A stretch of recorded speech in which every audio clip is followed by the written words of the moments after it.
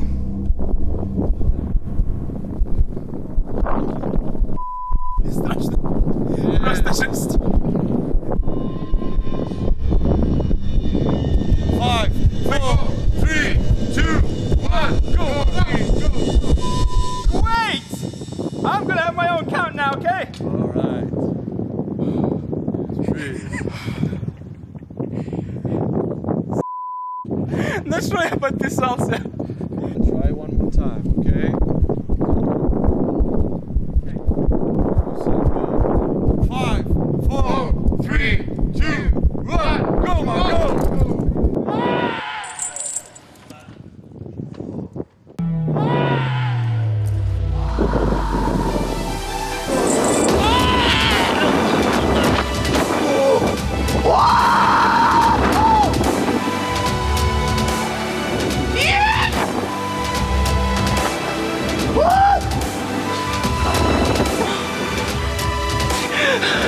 Куда я пришел?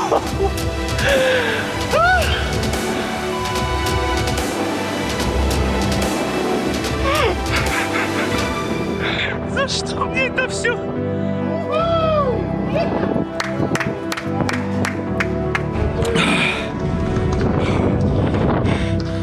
Это чувство, когда ты стоишь на грани всех твоих страхов, самого главного страха — высоты.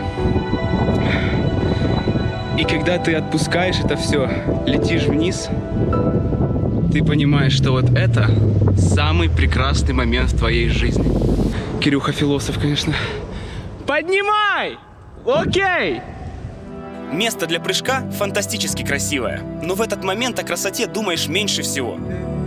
Так что полюбуюсь каналом, когда буду смотреть с вами выпуск.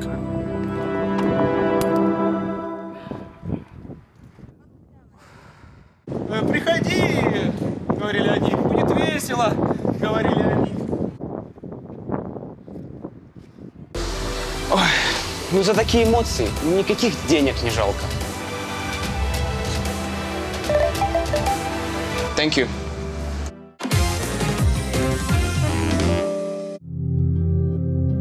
Первое условие счастья – родиться в славном городе. Эврипид – драматург.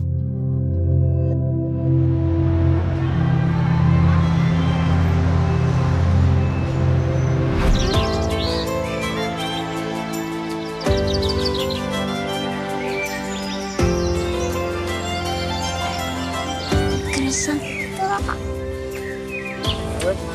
Welcome. Thank you.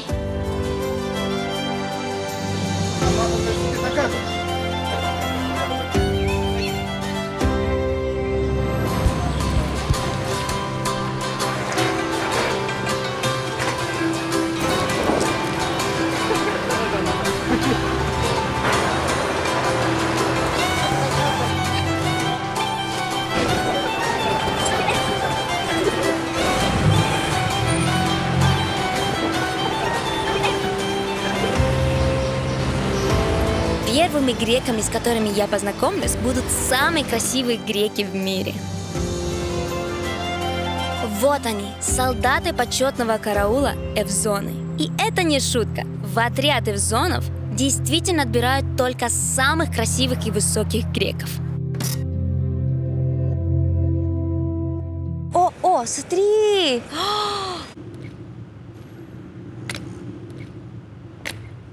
Вау! Как на каком-то параде себя чувствую. Если бы не карабины в руках у эвзонов, вообще не скажешь, что это марширует военный. Какое-то дефиле мужской коллекции от кутюр. А что за обувь такая интересная? Ботинки со смешными бубонами, юбки, лосины. Оказывается, у этого модного лука глубокий смысл. Красная шапочка – кровь героев. Черная кисточка – слезы по ним. А в этих шариках на носках ботинок эвзоны прятали ножи для ближнего боя.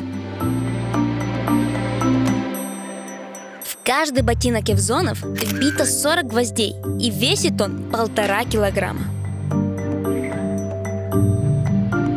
Эту обувь и странные шаги придумал первый король Греции почти 200 лет назад. Ему хотелось, чтобы марш солдат напоминал стук копыт лошадей на параде.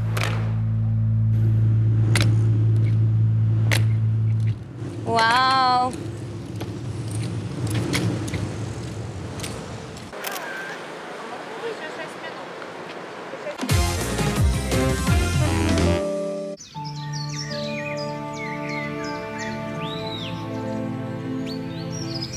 Сезон земляне о людях. Поэтому я решил отправиться в то место, посетить которое мечтают не только сами греки, но и люди со всего мира. Даже те, кто далек от религии, наверняка слышали, что в Греции есть святая гора Афон. Это одно из самых важных мест для православных христиан. Гора Афон находится под личной защитой Божьей Матери. Люди верят, что даже камешек с этой горы может исцелять. 95% of the people in Greece, they visit this place. Yes, one time in your life you must go there. You should go there. Итак, что же нужно, чтобы попасть на Афон? Пошаговая инструкция. Шаг первый. Родиться мужчиной. Но это было не так уж сложно, я подготовился заранее. Никакого сексизма. Дело в том, что на Афоне только мужские монастыри. И прекрасную половину человечества ближе, чем на 500 метров к полуострову, не подпускают. Ходят слухи, что на Афон не пускают не только женщин, но и даже животных женского пола. Вот так строго. Теперь надо добраться на Афон. Прямых рейсов туда не существует, даже если у тебя есть безлимитная карта. И вы сейчас обалдеете от количества пересадок, которые мне придется сделать. Итак, пересадка первая. Из Афин нужно добраться до города Салоники. И сделаю я это, конечно же, на частном самолете.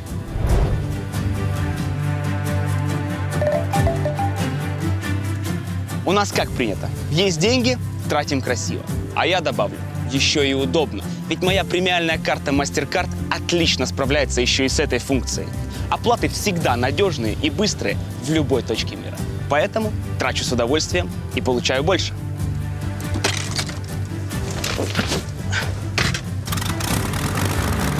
До Салоников. 1:15 и всего 5000 евро.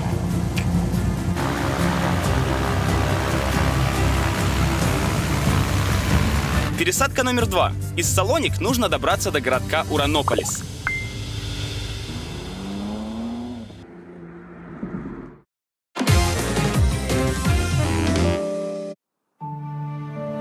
Пока еду на Афон, расскажу вам, как там все устроено.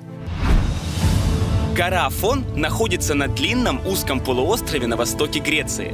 Тут стоят ровно 20 православных монастырей, некоторым больше 1000 лет. Афон хоть и находится на территории Греции, но это чуть ли не отдельная страна со своей экономикой и законами. Называется она Автономная монашеская республика Святой горы. Афон подчиняется не президенту Греции, а главному православному священнику, Константинопольскому патриарху. Поэтому просто так туристу на Афон не попасть. Тут все серьезно. Нужно пересечь границу. Сперва нужно сдать тест на ковид. Ну, чтобы не завести монахам ничего лишнего. Как говорится, береженого Бог бережет, да? Какой же приятный процесс. Обожаю, каждый день бы делал. И только после того, как вы сдали тест и он оказался отрицательным, можно идти получать визу. Дело в том, что Афон – это автономная монашеская республика в составе Греции, и сюда нужна отдельная виза. Для того, чтобы ее получить, нужно заранее отправить паспортные данные на e-mail, а по прибытию – негативный тест, паспорт и 25 евро. Готово? Ну, вот, собственно, и виза, паспортные данные, вероисповедание и правила поведения. Единственное, что в визе вам на самом деле могут отказать. Визу не дают тем, кто раньше уже был на Афоне и нарушал правила. Самые частые нарушения среди паломников – выпить лишнего или искупаться в море. И Есть две причины, почему на Афоне запрещено купаться.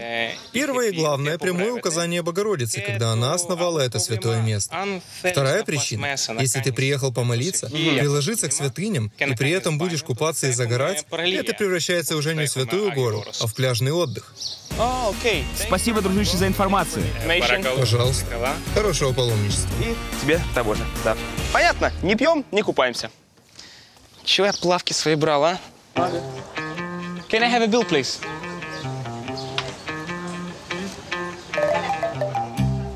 Thank you.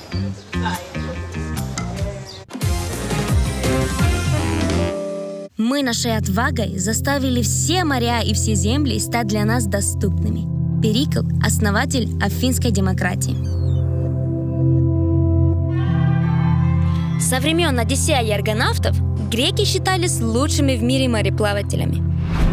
Поэтому я приехала в порт Пирей, чтобы познакомиться с греческими рыбаками. Hello.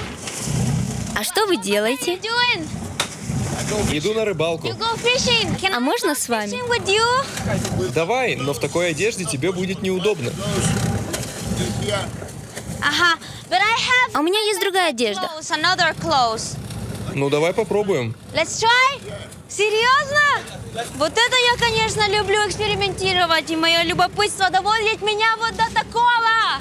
Меня зовут Мишель. Меня зовут Спирос. Приятно познакомиться.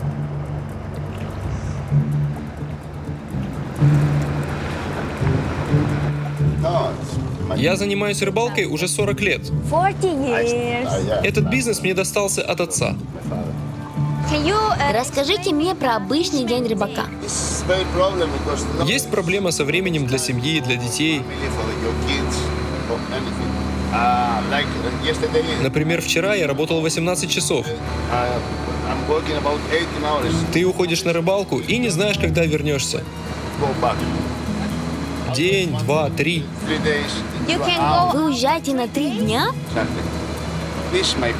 Да, вот моя кровать. Так что ты можешь тут жить. А там спят мои ребята.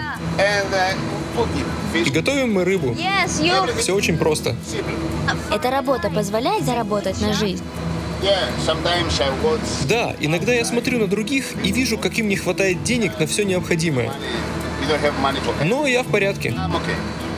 Ночью Спиро с командой расставили сети и теперь плывут их проверять.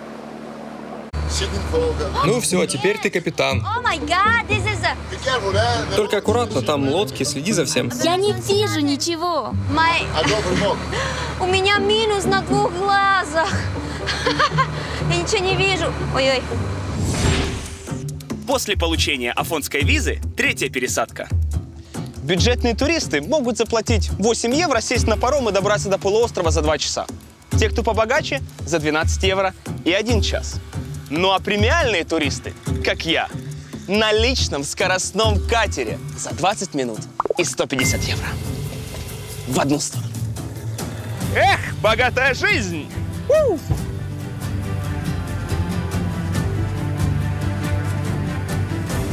Экскурсия на лодке – это, кстати, единственный способ для женщин увидеть Афон.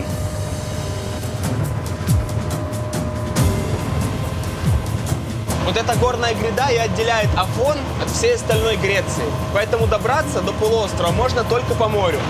Там есть дорога, но ей разрешено пользоваться только во время шторма, чтобы эвакуировать паломников.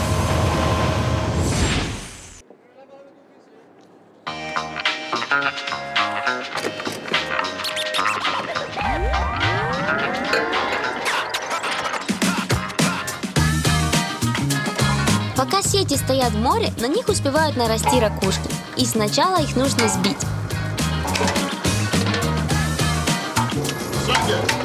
Stronger! На тебе! На!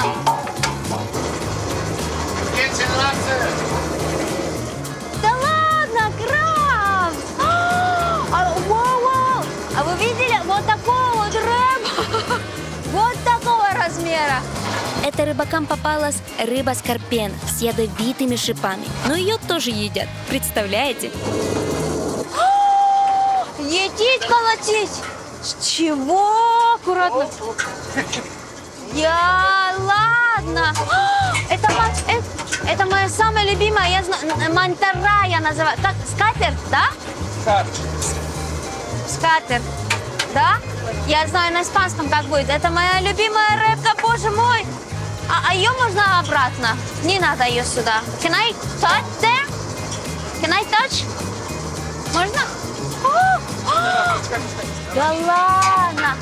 Она живая. Тут есть шипы, и у нее такая кожа, как язык кота. Вот такая шершавая и лип.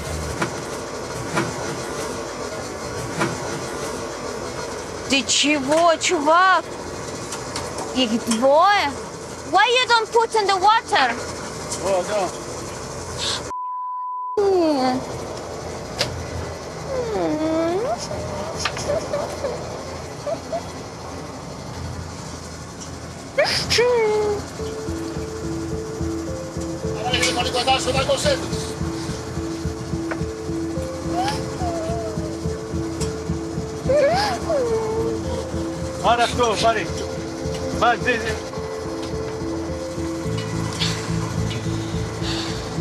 Он просто кинул ее жестоко очень, она там не дышит.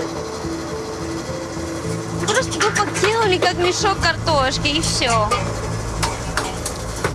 Вот смотрите, что ребенка дали. Не плачь. Далее я сразу стала улыбаться. Это морская звезда. Давай хоть сделаем что-то хорошее за день. Пока, Патрик! Все, давайте, пацаны, я готова вам работать. Да? Окей. Ну, слушайте, ее просто невозможно отодрать, и это не легкая работа. Like this, I'm doing good?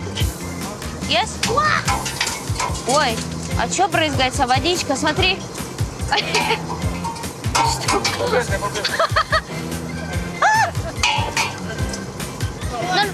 А что это? What is this? There? О, это моя задача. Пока. How much money? Сколько денег в этом ведре? Где-то 120 евро. Это не очень много. Спирос тратит на рыбалку 200 евро в день. И это при том, что топливо рыбакам продают в 2 раза дешевле. Так правительство поддерживает традиционную профессию. Какой был ваш самый удачный улов?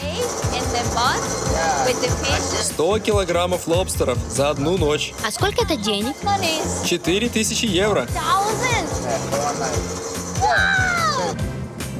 Работа греческих рыбаков – это тяжелый труд.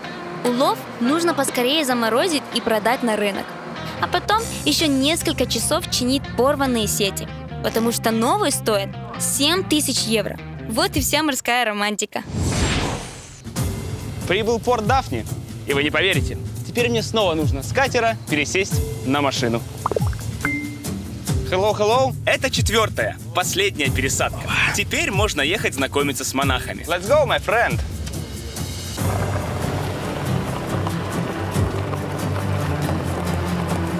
Ух, правильную машинку я выбрал, потому что дорог здесь в принципе нет. Но это еще что? 50 лет назад здесь только на ослах катались. Для начала заедем в город Кариес.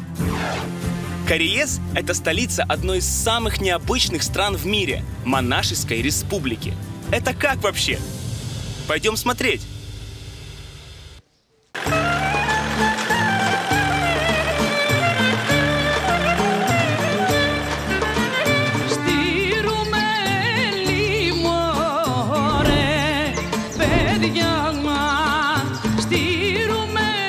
А вот и он, афонский монах.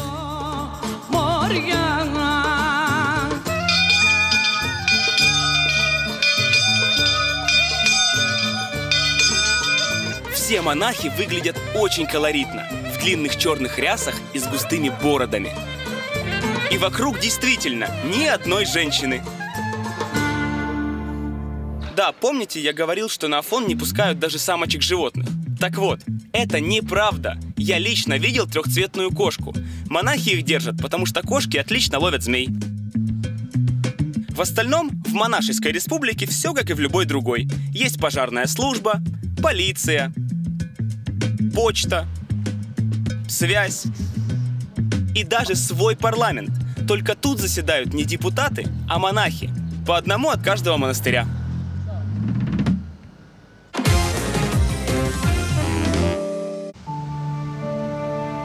В столице можно увидеть, как монахи работают. Но чтобы увидеть, как они живут, нужно ехать в монастырь. Все 20 афонских монастырей принимают паломников. Я приехал в Пантократор. Он стоит на высокой скале над морем и больше похож на крепость. Живет тут 30 монахов.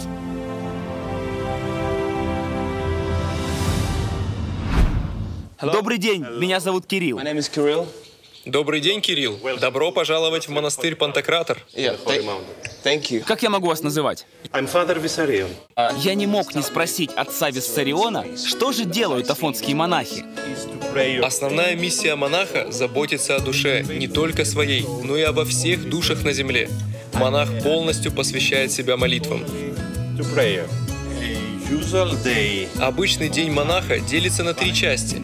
Больше всего времени мы проводим в церкви, где молимся вместе. Другую часть за работой. Мы как семья, у всех свои обязанности. Я секретарь, занимаюсь душеспасительной бюрократией. Другие занимаются паломниками. Есть садовник. Есть монах, ответственный за церковь. Он убирает в церкви. Есть повар. Есть настоятель. Есть тот, кто делает вино. Я могу сказать, хватит еды на сегодня, но никогда не скажу, хватит молитв на сегодня. Афонские монахи живут в абсолютно другой реальности, не похожей на нашу. У них даже время другое. Монахи живут по юлианскому календарю. То есть, пересекая границу Афона, ты как бы попадаешь на 2 недели назад в прошлое. А сутки на Афоне начинаются не в 12 ночи, а после заката. У афонских монахов нет зарплаты, личных денег и собственности. Необходимые вещи им покупает монастырь. Афонский монах ничего не делает без благословения настоятеля. Даже в интернет не зайдет.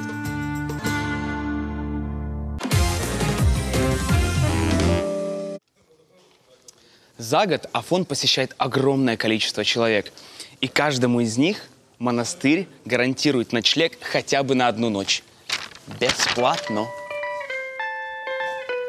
Монахи не берут денег за жилье и еду, но паломники все равно оставляют пожертвования.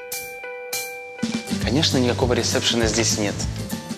Есть такая вот маленькая комнатка, куда можно прийти и подождать, пока придет монах, который, собственно, и будет меня селить. Здравствуйте, Христос воскресе. Здравствуйте, Христос воскресе. Хотите кофе? Кофе, да? Какой шустрый дядечка оказался. В общем, он проверил мою визу не просто так. Он посмотрел на мое вероисповедание, для того, чтобы понять, можно ли меня допускать к причастию и к другим таинствам монастыря. У афонских монахов сервис как в лучших отелях. Okay. The raki is traditional in Mount Athos. Raki? Raki, yes, raki. Oh. The coffee, you give the power when you lost when you're walking. The raki is for relax, yes. The lukumi is power because have a sugar. Some people you don't want the raki. It's not me. You're welcome. Thank you very much. Давайте посмотрим, куда монастырь селит VIP-гостей. 2 кроватки, тумбочка, стол. О, ребята. Смотрите, да, здесь не супер, лакшери, бест и все остальное. Но здесь есть комнаты на 10, на 8, на 6, на 4 человека и так далее. И вот относительно их у меня действительно люкс, потому что у меня есть своя ванная. Все, что надо, есть. Конечно, мне было интересно узнать, отличается ли это от кельи монаха. А можно увидеть келью? Нет, моя келья – это как моя могила. Пустить кого-то в келью – это как раскопать могилу, например, твоей бабушки, и начать играть с ее костями. Не пугайтесь, что отец Виссарион сравнивает келью с могилой. Монахи считают, что они умерли для мира и теперь живут другую жизнь для Бога.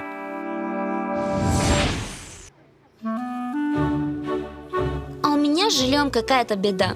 В сезоны земляне я хотела, само собой, познакомиться с простыми греками. Даже оставила заявку на сайте каучсерфинга, но мне так никто и не ответил. Пришлось селиться в скучный хостел. Ну, слушайте, симпатично. Что сказать? Ну, хостел как хостел. Главное, что недорого.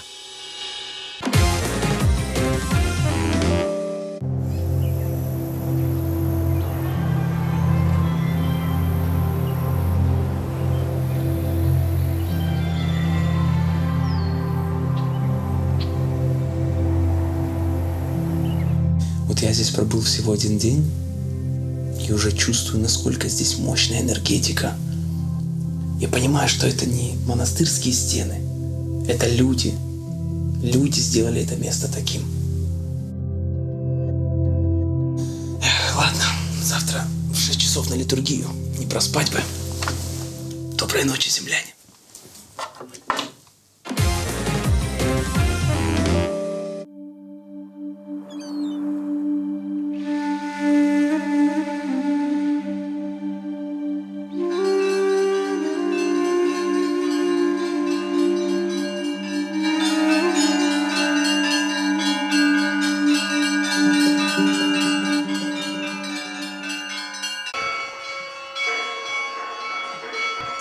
Будильник монахам не нужен, на службу их будет звонарь. Этот вид звона называется трезвон. А вот эта деревянная штука называется било. В него бьют за полчаса до начала службы.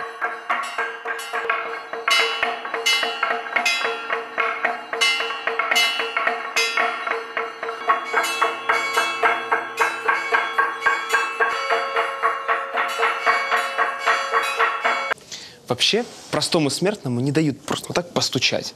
Но мне... Ладно, не мне.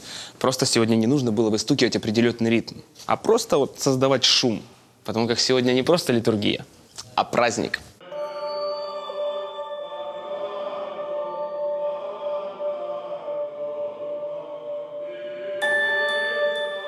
Сегодня последний день пасхальных праздников, так называемое отдание Пасхи.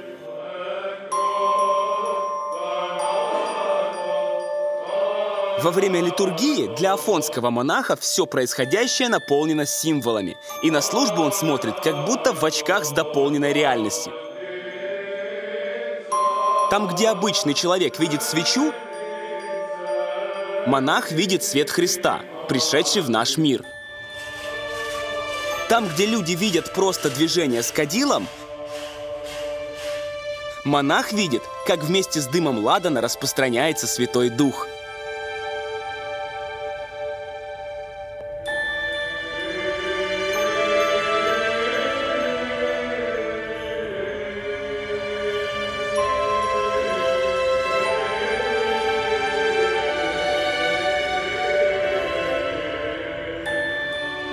Обычный человек видит, как раскачивают люстру паникадила и какое-то ажурное колесо. А монах видит в этом хор ангелов. Колесо так и называется – хорос. У хороса, кстати, когда-то был практический смысл. Во времена Византийской империи круг опускали вниз, и в нем молился император. Это была как бы ограда от простых прихожан.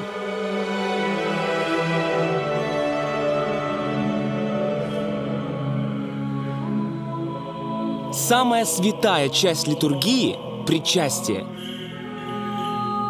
Обычный человек тут видит ложку с вином и кусочек хлеба. А для православного монаха это кровь и плоть Иисуса Христа. Причаститься – это и значит принять частицу Христа.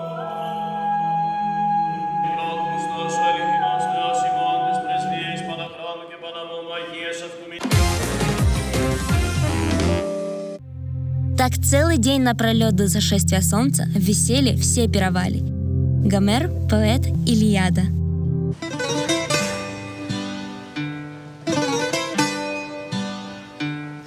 Приезжим часто кажется, что греки только и делают, что сидят в кафе и тавернах. И непонятно, когда они вообще работают.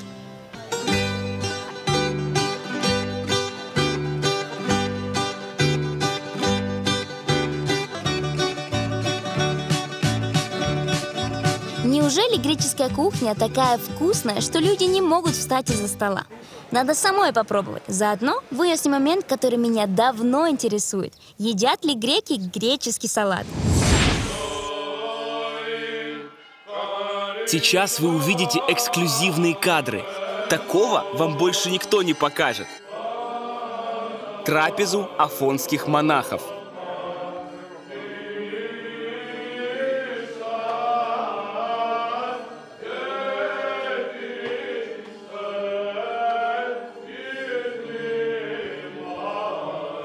Сначала обязательная молитва. До нее ни монахи, ни паломники к еде не притрагиваются. Хотя все не ели и не пили со вчерашнего вечера, потому что держали пост.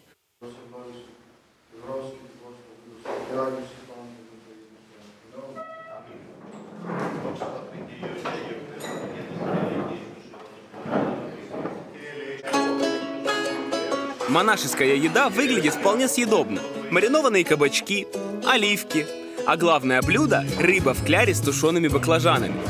Это праздничное меню. В пост на столе только растительная пища.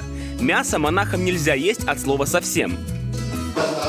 Вся трапеза проходит по чтению молитвы, поэтому разговаривать здесь не принято. Монахи едят молча, но я постараюсь не шуметь. Едят в монастыре 2 раза в день, после утренней и вечерней службы. В другое время брат, да и любой житель монастыря, может зайти на кухню и попросить еды. Ему не откажут. Но монахи стараются осознанно себя ограничивать. Посоветуйте, что заказать? Что местные тут едят? Мы едим много мяса, рыбу. Рыба и морепродукты – отличный вариант. А что вы ели? Тефтельки и салат. Греческий салат. То есть это не миф? Нет, конечно, мы его много едим. Каждый день. Как вы насчет греческого салата? Мы греки. Конечно, мы едим его. Отлично. Идем в греческую таверну. Попробую.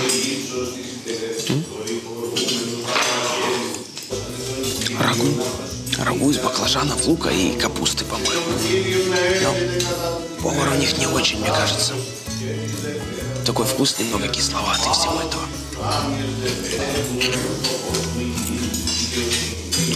А рыба вкусная. Чуть-чуть суховата. Ну, не пересоленная, не переперченная. Вот идеально. Такая даже достаточно постная еда, честно говоря. Сходится с их стилем жизни. Он прост. Такая еда у них простая получается. Кстати, хлеб они пекут прямо здесь, в монастыре. У них здесь есть своя пекарня, они изготавливают. Бородинский. Вкусный. Ну, немного сухой. Здесь понятно. Здесь вода. Что вот это непонятно.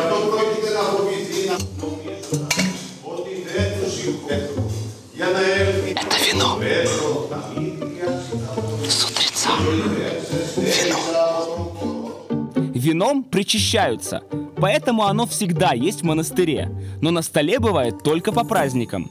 Сами монахи редко его пьют, но считают, что немного вина придает силы. I need the Greek salad. Greek salad. Хориатики. Именно так греки называют греческий салат. Хориатики. В переводе сельский. Maybe one more traditional food you have. Okay. Try one moussaka, one Greek salad. That's it. Вот их знаменитый греческий салат. Я знаю, что рецепт не изменился вообще. Вот как были оливочки, помидорчики, лук, сыр фета так и остались. Считается, что греческий салат придумал один из тренеров древних олимпийцев. Он считал, что еда спортсмена должна быть легкой, как воздух, и при этом давать силы. Но чего-чего, а томатов в том салате быть не могло. Ведь они родом из Южной Америки и были привезены в Европу только 400 лет назад. Вот это, конечно, огромный кусок. Ой. Так, как кушать вообще этот? Все разваливается. Ну, будем кушать так, а что?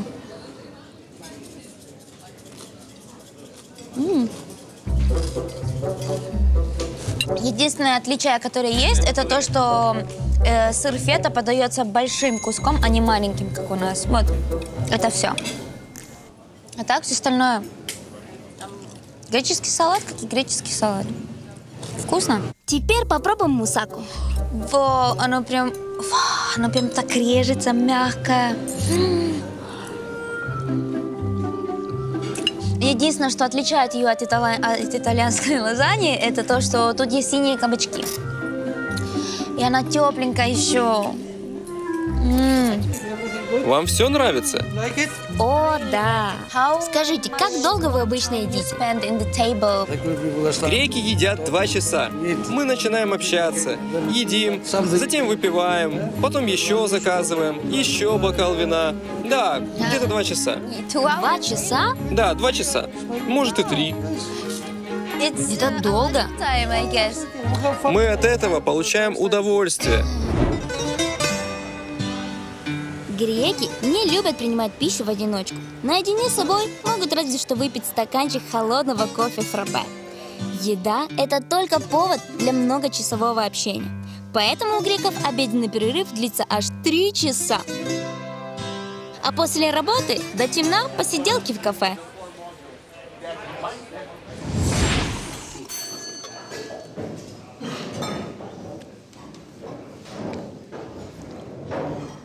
Прозвенел колокольчик, это значит, что все встают и выходят. Неважно, успел ты доесть или нет. Афонские монахи – такие же греки, что и в Афинах, но не могут себе позволить трапезничать несколько часов кряду. Их обед длится всего 15 минут, меньше, чем в армии.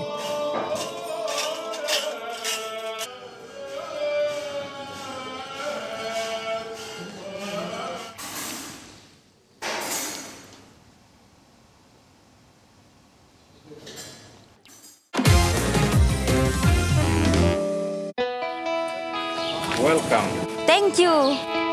Удивительно, но кажется, современные греки мало чем отличаются от своих предков. Как и 2000 лет назад, они выходят в море. Вот такого вот рыбу! Готовят еду по древним рецептам. И могут часами вести философские беседы. Но если древние греки поклонялись богам с горы Олимп, то современные греки славят единого бога на горе Афон.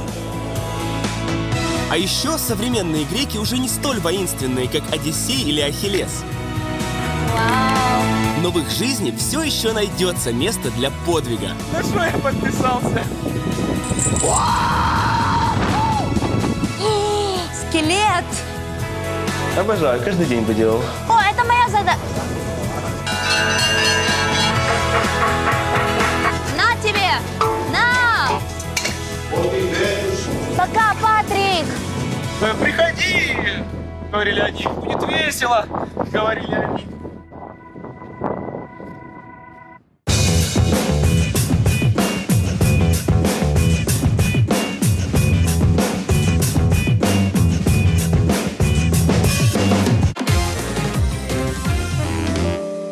И разверглись небеса, и снизошел Зевс с Олимпа на землю. Да как долбанет шаровой молнией прямо сюда в скалу и дырочку сделал, чтоб я приехал в Грецию и спрятал для вас заветную бутылочку со $100. Клад от орла и решки в гостях у греков ждет вас в Афинах, на холме Ликавитос. На повороте к вершине холма пройдите по дорожке 10 шагов и сверните направо. Пройдите еще 20 метров вдоль скалы, и вы на месте. Удачи!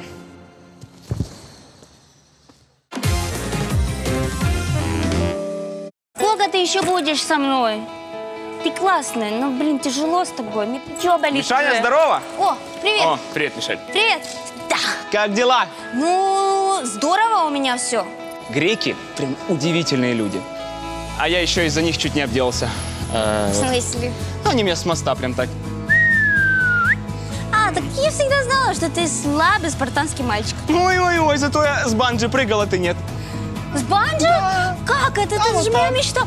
Ну, может, повезет у следующих землян. Вот у них и увидимся. Пока, друзья. Пока. А расскажи мне поподробнее, как это будет? Впадаешь в кому и резко выпадаешь на 17 метров вверх. Давай договоримся в следующий раз. На следующий раз? Давай. Типа, орел и решка не важно.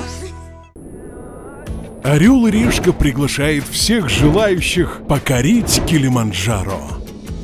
Взойти на вершину Африки вместе с популярным тревел-шоу. С 6 по 17 октября. 2 дня сафари в национальных парках Танзании. Ну а дальше брось себе вызов и встречай рассвет на самой высокой точке Африки. 5895 метров. Все это время команда «Орла и решки» снимает кино о твоем восхождении. Поверь, эта поездка изменит твою жизнь. Кажется, теперь я вообще все могу. Подробности в описании. Количество мест в группе ограничено. Успей записаться.